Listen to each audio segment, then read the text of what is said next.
Olá pessoal, bem-vindos ao nosso canal refletindo sobre a história bíblica da criação.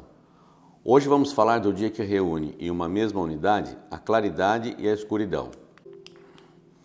Falamos anteriormente que mais importante que uma medida definitiva e exclusiva de tempo, a palavra dia sugere indicar a coexistência de dois estados opostos e simétricos que se continuam e se comunicam ao longo do tempo através de um marco bem definido que os divida.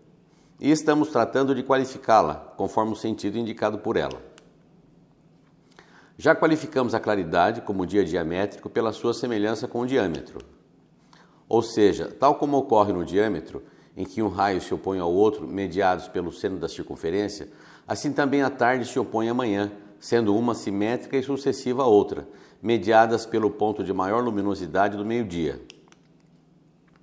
Todavia, ainda que sejam mutuamente opostas, a tarde e a manhã compartilham de uma mesma natureza, já que ambas são manifestações da luz. E depois de falar do dia claridade, temos que ver agora o dia que resulta da soma da claridade com a escuridão. Pois bem, conforme já vimos em vídeos anteriores, o conceito de A, ampulheta, em que um segmento é oposto e simétrico ao outro, facilita também a caracterização deste emprego da palavra dia. Se não, vejamos. Nessa unidade, a oposição se dá entre a claridade e a escuridão, que se comunicam e se continuam uma na outra, mediadas pelos extremos crepusculares da claridade. E considerando que essa oposição decorre do confronto entre duas naturezas distintas, ou seja, claridade versus escuridão, vamos chamar esse dia de dia dual, que por sua vez pode se apresentar de duas maneiras. Numa primeira composição, a noite, contada depois da claridade, continua e sequencia o dia diamétrico, mediado pelo desaparecimento da luz, no crepúsculo da tarde.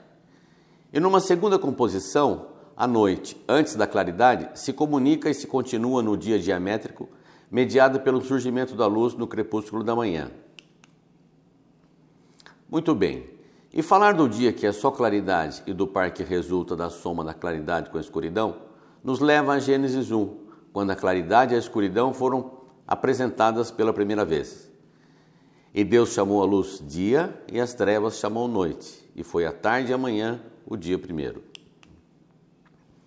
Ok, temos muito o que ver sobre a descrição desse primeiro dia, e não apenas com relação à composição do par claro e escuro, mas também sobre a duração de cada segmento do dia, quando os astros ainda não figuravam no firmamento. Mas isto veremos nos próximos vídeos. No vídeo de hoje vamos falar do quarto dia, retratado aqui por Michelangelo, que além de apresentar novamente o par dia e noite, descreve também suas relações com os astros que vieram compor o firmamento a partir de então. Se não, vejamos. E disse Deus: haja luminares na expansão dos céus, para haver separação entre o dia e a noite, e sejam eles para sinais e para tempos determinados, e para dias e anos.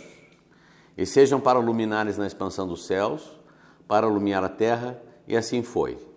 E fez Deus os dois grandes luminares, o luminar maior para governar o dia, e o luminar menor para governar a noite, e fez as estrelas.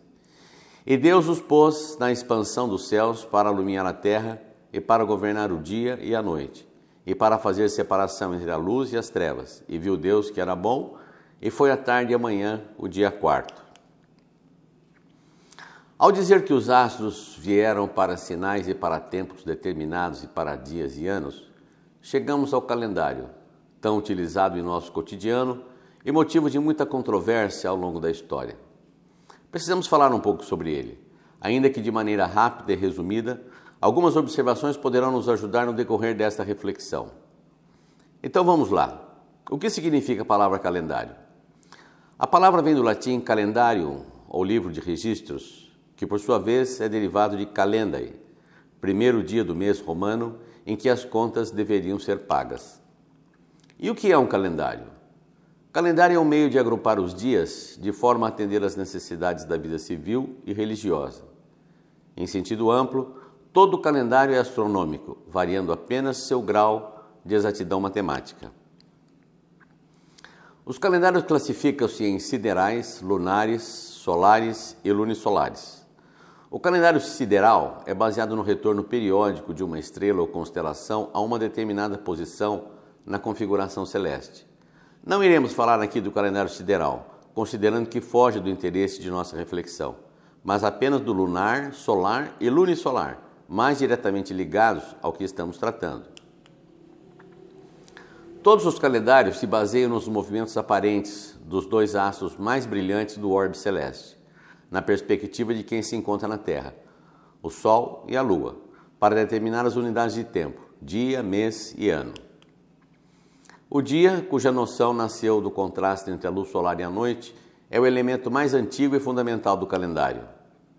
O calendário hebraico introduziu pela primeira vez a semana de 7 dias, divisão que seria adotada em calendários posteriores. A observação da periodicidade das fases lunares gerou a ideia de mês, e a repetição alternada das estações, que variam de 2 a 6 de acordo com os climas, deu origem ao conceito de ano, estabelecido em função das necessidades da agricultura. Uma grande variedade de convenções foi utilizada para estabelecer quando começa a unidade dia. Os egípcios antigos escolheram a aurora, ao passo que os babilônios, judeus e muçulmanos escolheram o pôr do sol. Os romanos, de início, escolheram o nascer do sol, mas depois a meia-noite, em razão da duração variável do período iluminado. A aurora marcava o início da unidade dia na Europa Ocidental antes do advento do relógio, que batia as horas no século XIV. Mais tarde, porém, a meia-noite foi escolhida como início do dia civil.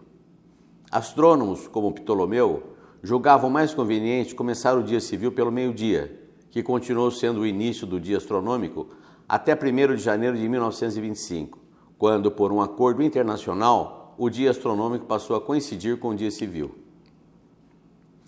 O calendário solar segue unicamente o curso aparente do Sol, fazendo coincidir com maior ou menor precisão o ano solar com o civil, de forma que as estações recaiam todos os anos nas mesmas datas.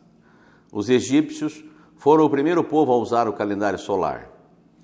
O calendário instituído por Roma, por Júlio César, reformado mais tarde pelo Papa Gregório XIII e atualmente adotado por quase todos os povos, é do tipo solar e suas origens remontam ao Egito.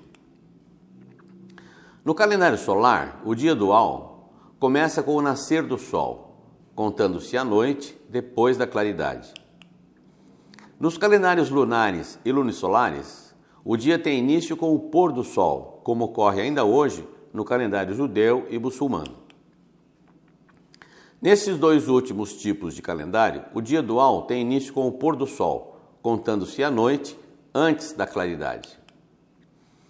E assim chegamos ao motivo por que em nosso calendário os dias são reconhecidos de meia-noite a meia-noite, dividindo-se a noite em 2 metades, a primeira antes da claridade e a segunda depois dela. Assim, o dia diamétrico é contado entre 2 metades de noite.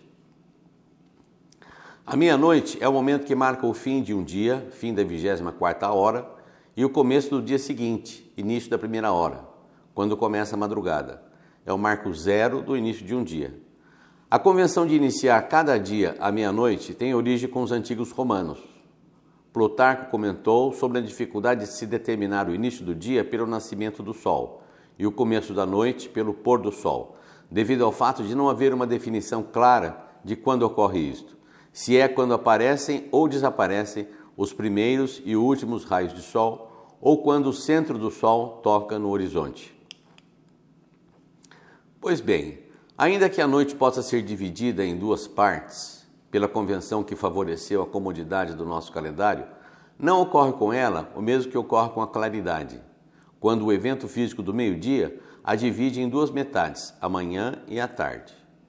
Portanto, em termos conceituais, continuaremos tratando a noite como segmento indivisível e correspondente integral do dia diamétrico, na composição da unidade que reúne a claridade e a escuridão, tal como nos antigos calendários, a fim de pavimentar nossa investigação dos dias na primeira semana.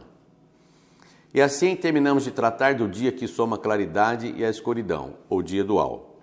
No próximo vídeo, vamos falar do terceiro sentido para a palavra dia, que, além de não se referir à claridade nem à soma da claridade com a escuridão, pode também não ter começo e nem fim, ou ter um extremo definido e não ter o outro.